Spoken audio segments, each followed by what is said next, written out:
Voici le texte Un mystère à Europa, appartenant au corpus de l'ère Nébu du recueil Ia mes amours, écrit et lu par Sébastien Fauvel.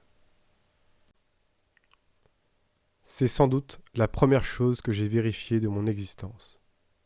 Je ne sais pas si cela me renforce, m'affaiblit ou m'équilibre, mais j'ai pris pied et acte sur des bribes de souvenirs, sur des images décalées, sur un flou, une alerte mémorielle.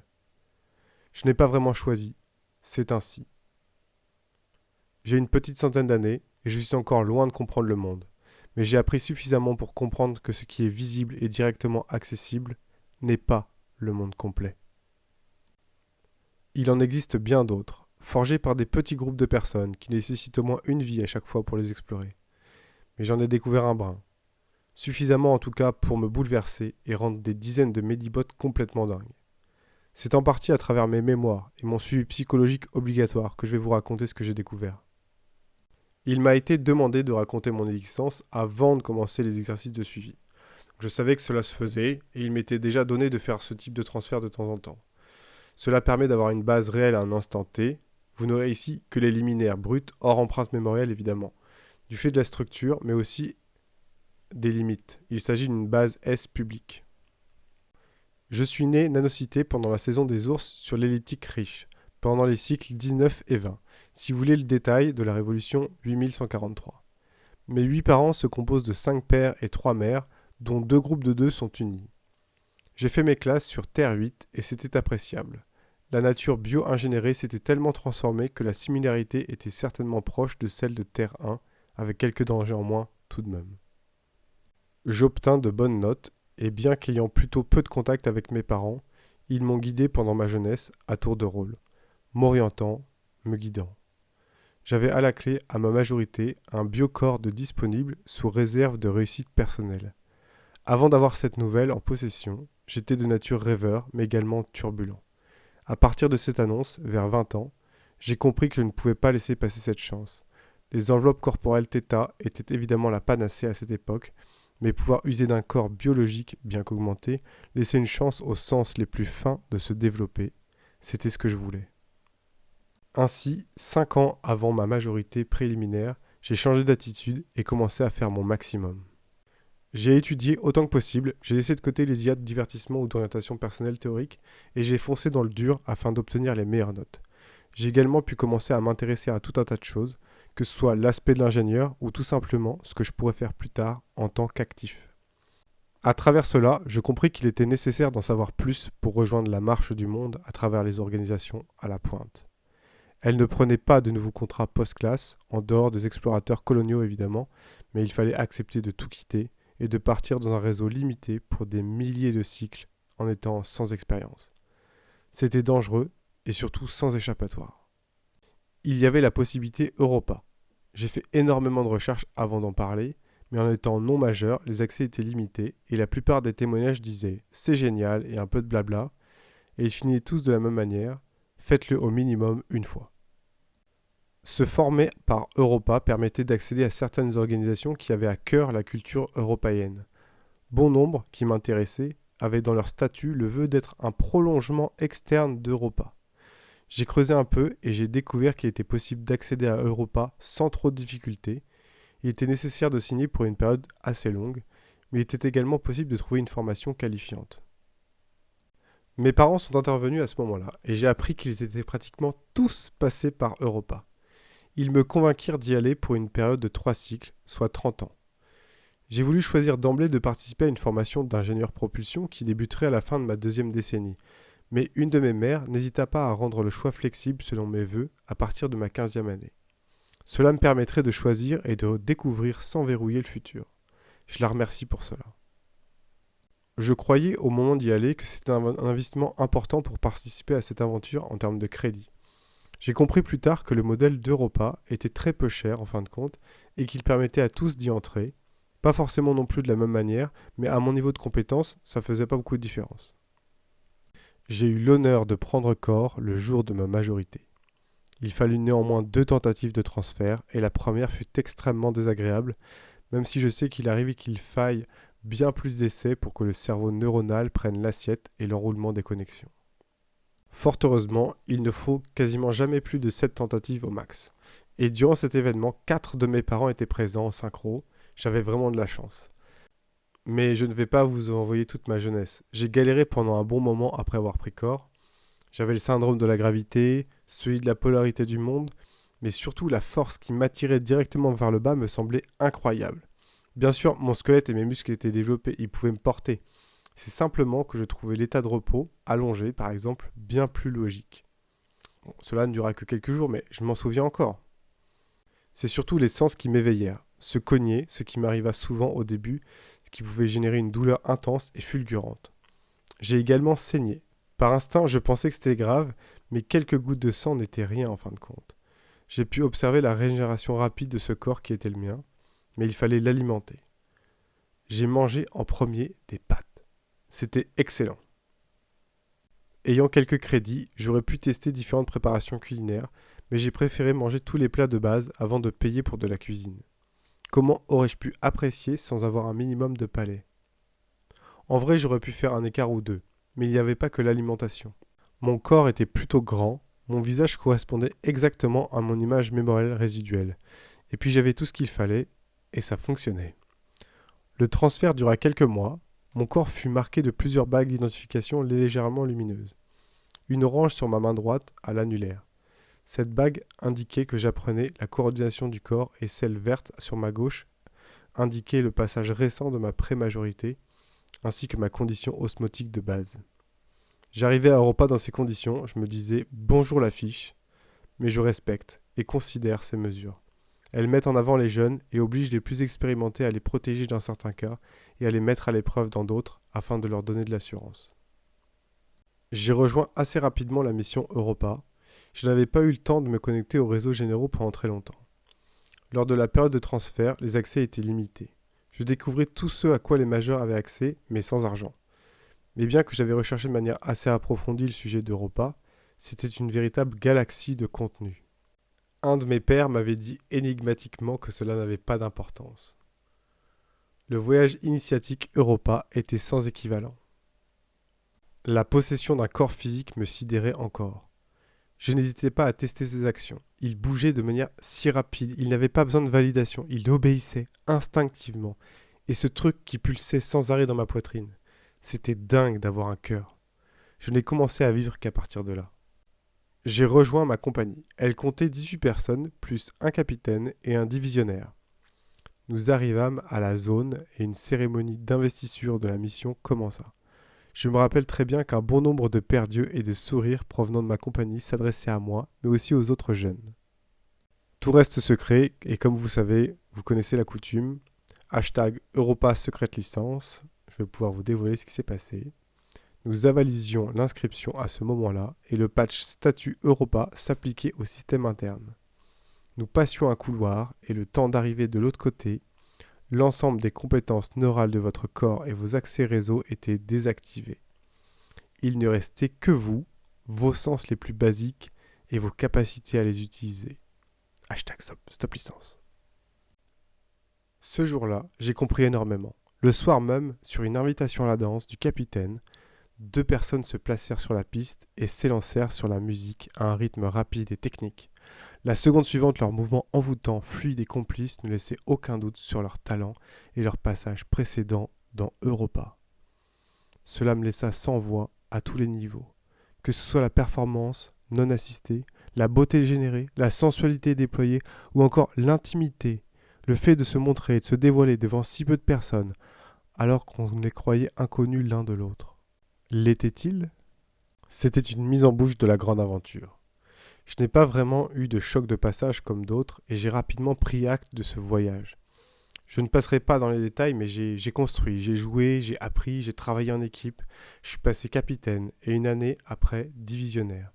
J'ai apprécié la venue anonyme d'anciens, j'ai compris le respect qu'on pouvait donner à un étranger.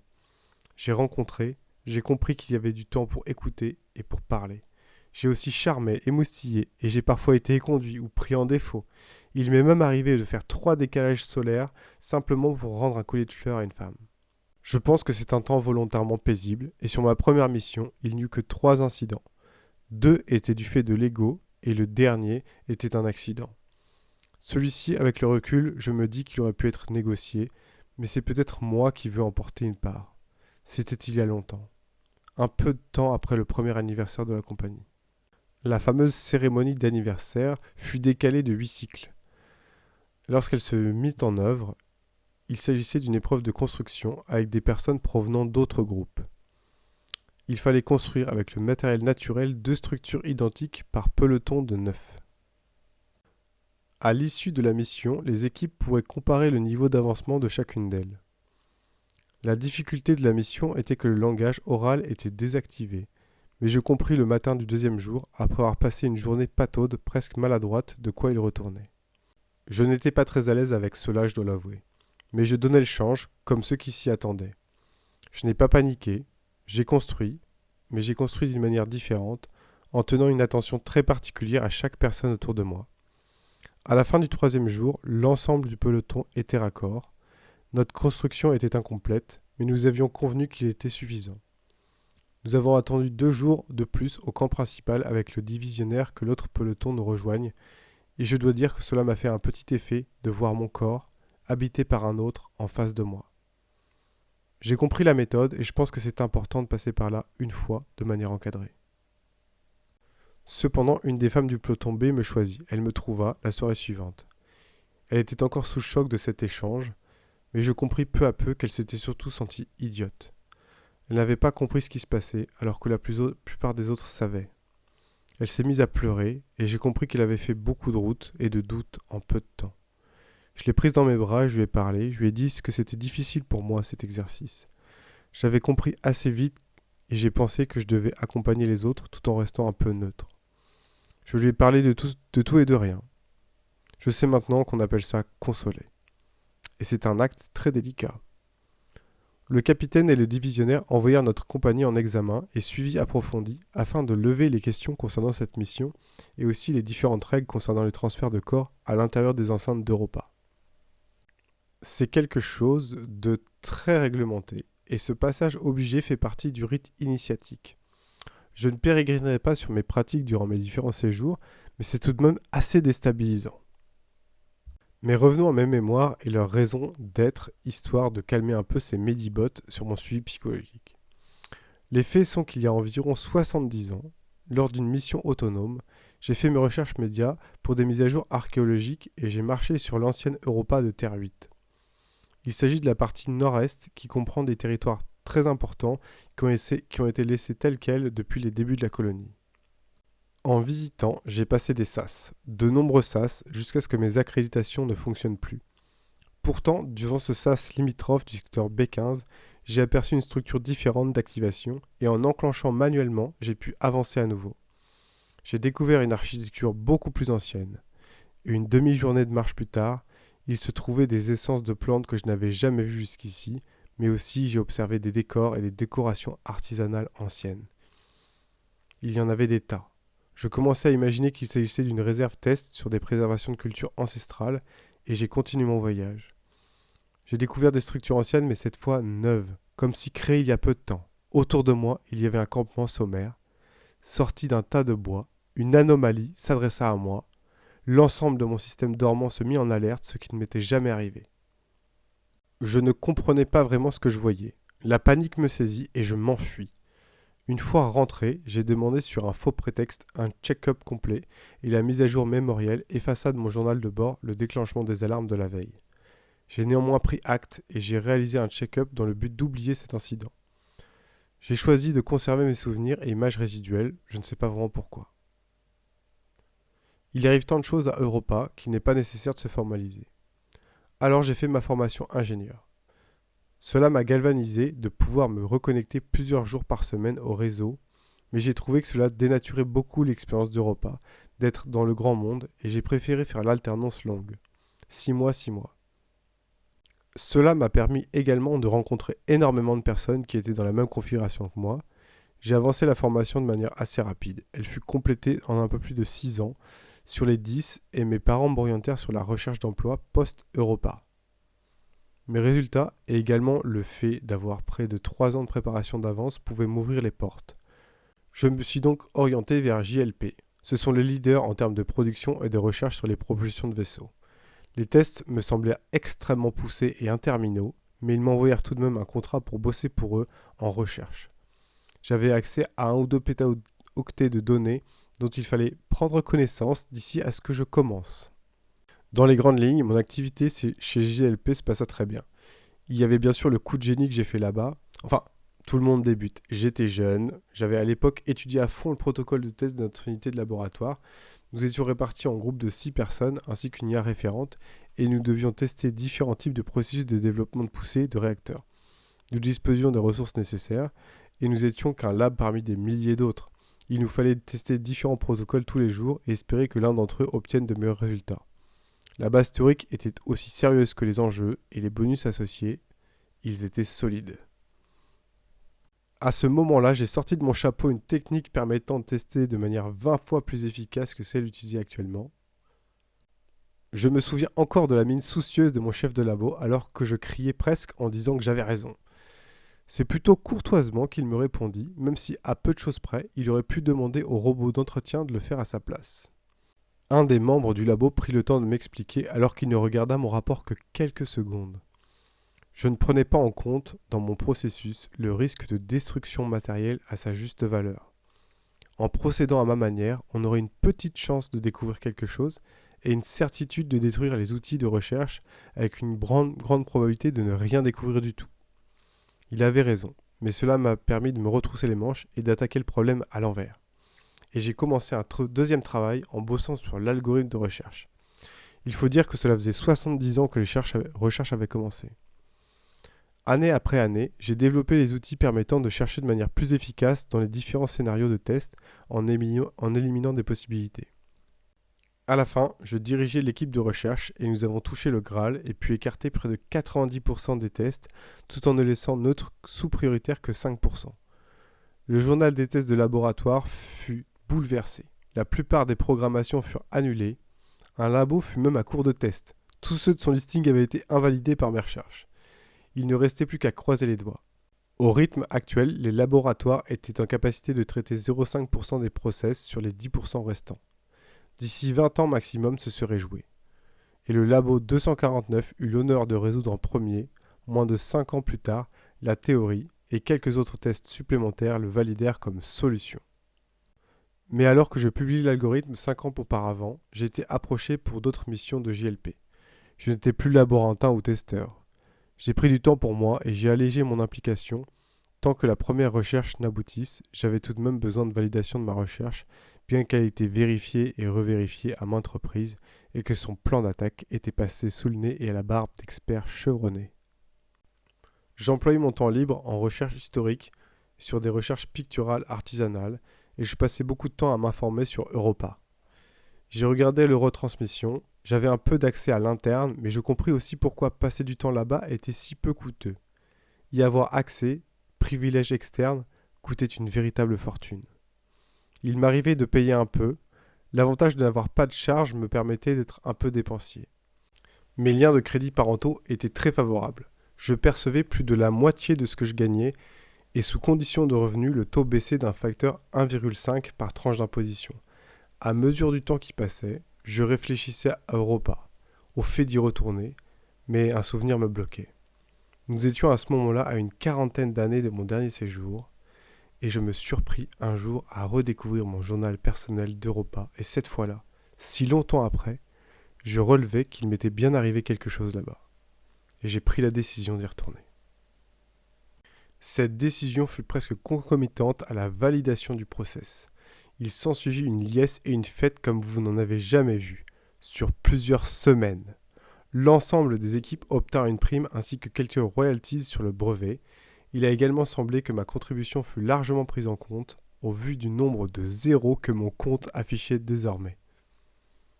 Bien qu'étant en contrat avec JLP pendant encore un moment, normalement, j'ai négocié la fin de mon contrat car j'avais reçu de nombreuses propositions et bien qu'elle fût toute intéressante, je n'avais pas la fougue pour me replonger directement dans des décennies de recherche et de réflexion. J'ai parlé de cela avec un certain nombre de mes parents et ils étaient de bons conseils. Ils m'ont dirigé chacun à leur façon vers ce que je désirais, repartir à Europa le temps qu'il me fallait. Des avancées techniques, il y en aurait toujours à concevoir et à fabriquer, Mais du temps pour soi, il fallait pouvoir décider de le prendre. J'étais à l'époque bien trop jeune pour me former noyau et être affilié, mais je pouvais aider des familles à s'agrandir. Et une de mes mères me conseilla de provisionner une partie de mes crédits sur la banque d'échange tout le temps que je passerais à Europa. C'était déjà beaucoup de prêter à ceux qui pouvaient en avoir besoin maintenant. Et j'ai pris la décision de partir.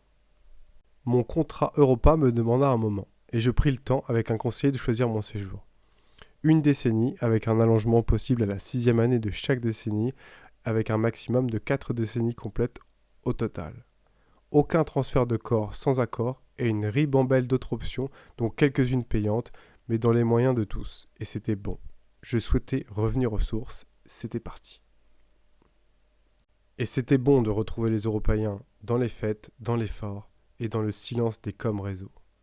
Il me fallut une petite année pour me retrouver, pour retrouver mes marques, pour me faire comprendre et admettre où que j'aille. Je repris du poil de la bête, il m'arrivait avec succès de conquérir et de me sentir bien. J'ai pris le temps.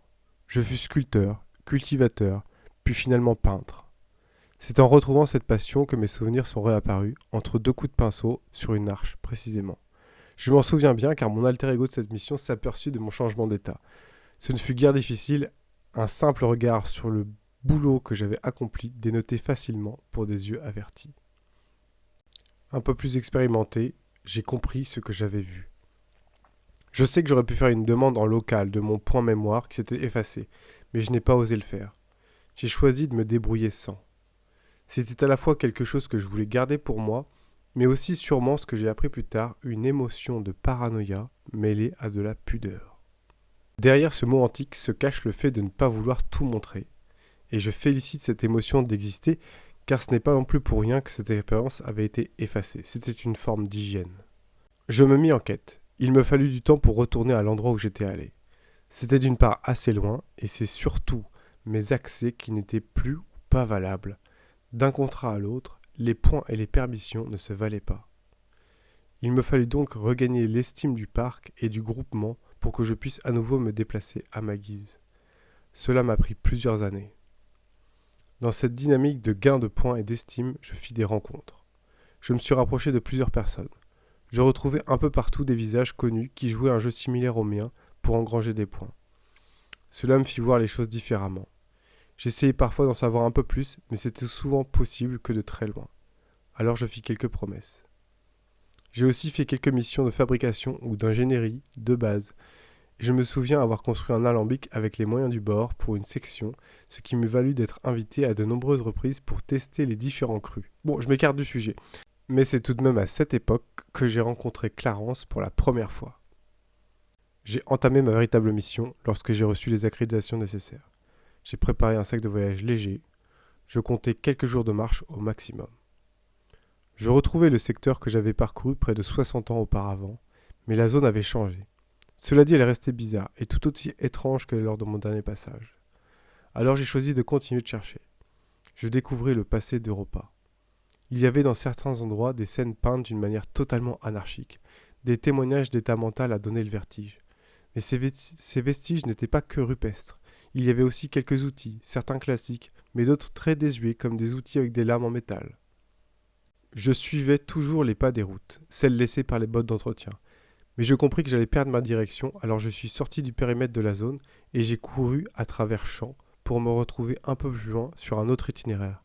Je l'ai fait une fois, puis une autre fois, puis j'ai arrêté de compter. Et je suis tombé sur un campement, j'ai vu des braises et des fourneaux, une plantation un peu plus loin, et j'ai vu lui. J'ai essayé de ne pas paniquer, de ne pas crier. Il tenait une botte de carottes dans la main ainsi qu'un poisson dans l'autre. Les traits de son visage étaient anormalement tirés, sa peau était tannée et ses cheveux étaient couleur argent. Son déplacement était lent et presque malhabile lorsqu'il se dirigea vers moi, ses yeux s'illuminèrent un instant et le vieux sourit de toutes ses dents. Je ne répondais plus de rien, et c'est de lui-même qu'il m'attrapa la main pour la serrer fortement. Il m'invita à le suivre, je découvris un lieu de vie. Alors que le premier vieux m'invita à prendre place sur un des tabourets de bois, il appela son comparse qui était vautré dans un fumeux hamac un peu plus loin. Il annonça de la visite. Son compagnon lui répondit d'une voix désabusée de reprogrammer et d'envoyer bouler. Le premier vieux se gratta la barbe, choisissant la phrase suivante, alors il ajouta simplement qu'il s'agissait d'un invité. Le second vieux sauta du hamac, suivi de son énorme chevelure rasta. Certaines choses ne se perdent pas, me dis-je, en espérant penser à autre chose qu'à la situation d'un inconfort total. Le second vieux s'était rapproché. Il me jaugeait du regard. Malgré son corps également en piteux état, il émanait de lui une force flamboyante, indescriptible. C'est de cette manière qu'il m'apparut. Il cracha en annonçant « moins de 500 ». Et son compagnon répliqua qu'au lieu de dire des bêtises, il pourrait faire les présentations d'usage. Celui-ci grommela quelque peu avant de se présenter. Il s'appelait Jupiter et son compagnon Pluton. Ils étaient chez eux ici. Mais si on se présente, on devrait encore bouger, quelle merde, dit Jupiter en affichant une grimace. Vous avez régulièrement de la visite, demandai-je. Normalement, personne ne vient ici, mais un mec est venu une fois. Une fois, il y a 60 ans environ, demandai-je. Pluton, le vieux aux cheveux courts, me donna la date exacte de mon effacement neuronal. Je confirmai mon doute et leur expliquai que c'était moi, la dernière fois. Ah, bah t'es déjà venu alors, pouffa Jupiter. Pluton prit la chose d'une manière différente et me questionna car il semblait savoir que l'effacement neuronal du choc aurait dû également proposer la suppression mémorielle. Je répondis que j'avais conservé les souvenirs et que j'avais pris le temps de retrouver les accréditations et les accès pour pouvoir accéder à ce secteur à nouveau et pouvoir revenir ici. Pourquoi ? Demanda Pluton. Je répondis pour voir. Pour en avoir le corps net. Mais bonhomme, quel âge as-tu ? Presque 92 ans, répondis-je, légèrement sur la défensive. Je suis revenu car j'ai pensé que vous aviez besoin d'aide et ce qui me terrorise en le disant, c'est que je crois que vous n'en avez pas besoin. Les larmes se mirent à couler de mes joues alors que je ne pouvais rien contre, tout en bloquant ma vue, et ce que je sentis, c'est deux paires de mains calleuses qui gentiment m'apportèrent le calme et le réconfort nécessaires. Ils me laissèrent pour discuter entre eux un moment.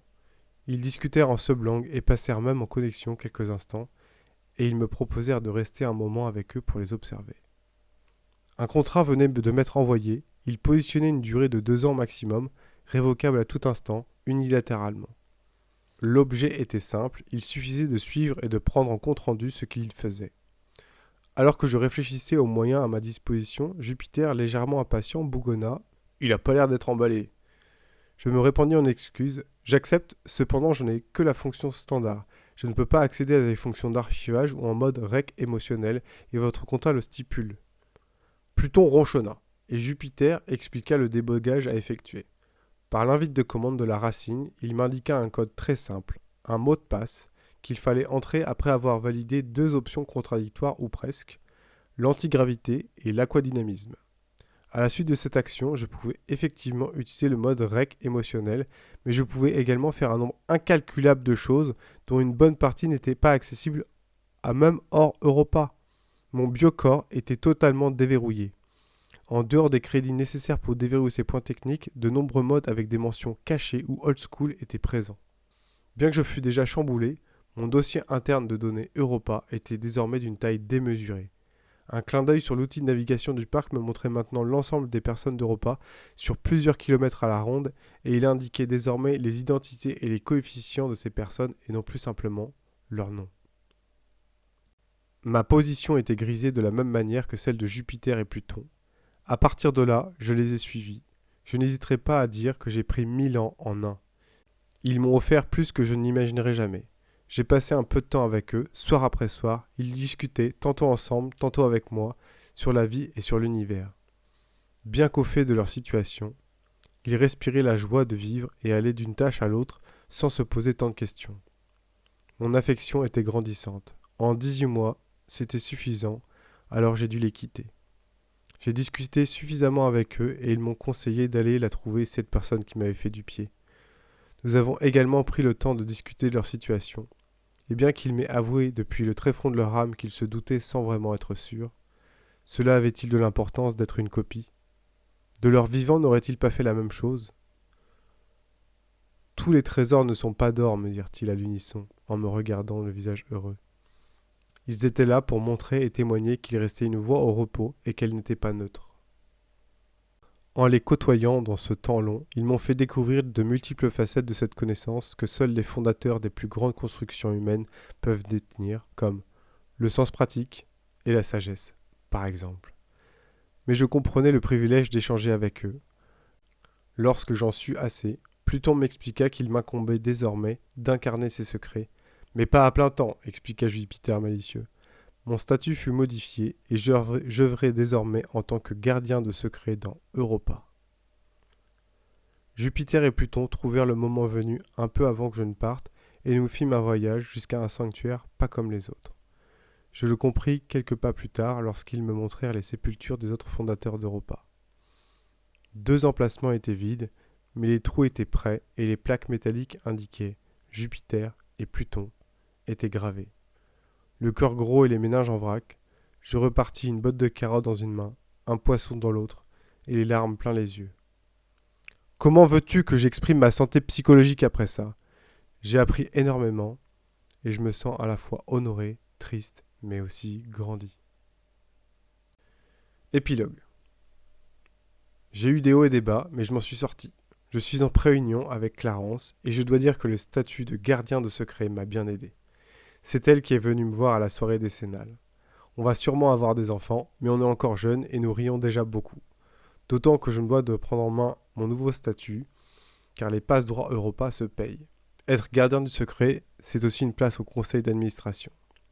Nous sommes près d'une centaine de milliers à y siéger, mais pour un peu plus de 85 milliards de contractants, c'est tout de même de sacrées responsabilités, même pour moi. Je suis de plus de 2000 ans le plus jeune du conseil, j'ai du travail et surtout beaucoup d'histoires à rattraper. To be continued.